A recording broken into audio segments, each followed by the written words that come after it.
यह कहानी है एक छोटे से गांव की जिसका नाम नरकुंदा था। गांव में एक विचित्र जगह थी जिसे सब लोग भूतिया बाग कहते थे, जिसका जाना बेहद खतरनाक माना जाता था। गांव के नौजवानों में सभी की यही ख्वाहिश थी कि एक रात वे उस भूतिया बाग में जाएं और देखें कि क्या सचमुच कुछ है या सिर्फ एक कहानी है। लेकिन कोई भी वहां नहीं जाना चाहता था क्योंकि उन्हें डर का अनुभव करना नहीं था। दोस्तों, अगर आपको हमारी कहानियां पसंद आ रही है तो चैनल को सब्सक्राइब जरूर करें तथा वीडियो को लाइक भी करें। एक रात 3 दोस्त अजय, सुनील और राजू ने निर्णय किया कि वे भूतिया बाग में जाएंगे।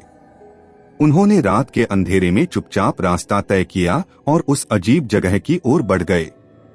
जब वे बाग के पास पहुंचे तो वातावरण में कुछ अद्भुत था। हवा ठंडी और सूनी थी और पेड़ पौधे अजीब से स्तब्ध थे। तारों की चमक से भी रात का अंधेरा कामुक लग रहा था। धीरे धीरे वे भूतिया बाग के अंदर बढ़ते गए। एक समय आया जब उन्हें लगा कि उनकी सांसें रुक गई हैं। एक अद्भुत आवाज सुनाई दी, जैसे कोई उनके पीछे है, लेकिन जब वे मुड़े तो कोई नहीं था। धीरे धीरे उनका डर बढ़ता गया। उन्होंने अपने दोस्तों से कहा, कुछ गड़बड़ है, यहाँ से हमें जल्दी बाहर निकलना चाहिए। लेकिन राजू ने कहा, नहीं, हमें अभी तक कुछ भी नहीं देखा है, हमें यहाँ से नहीं जाने देंगे। अब तो भयानक आवाजें सुनाई दे रही थीं। उनके आसपास कुछ घूमता हुआ अनजाना महसूस हो रहा था, जैसे कोई उनके पास है और उन्हें देख रहा है। अचानक एक भूतिया सिगार उनके सामने आया। उसकी आंखें लाल और बड़ी थीं और वह उन्हें डराने के लिए हंस रहा था। अजय ने दोस्तों को कहा, हमें यहाँ से निकलना चाहिए, अभी तक जो हमने देखा है वह बहुत है।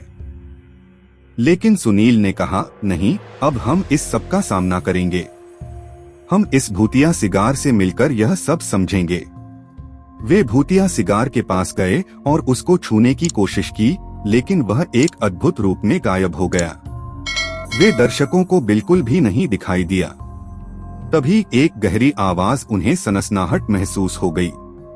एक भयानक चीख पूरे बाग में गूंजने लगी। उन्होंने भागने की कोशिश की, लेकिन जैसे ही वे चलने लगे, भूतिया बाग उनको बांधने लगा। उन्हें लगा कि वे अब कभी नहीं बाहर निकल पाएंगे। धीरे धीरे उनका ध्यान भूतिया सिगार पर आया, जो अब उनके सामने था। उसने उन्हें एक चेतावनी दी, यहाँ से जल्दी भागो, अन्यथा तुम्हें भी भूतिया बाग का हिस्सा बना दिया जाएगा। उन्होंने जोरदार धक्के खाकर भागना शुरू किया।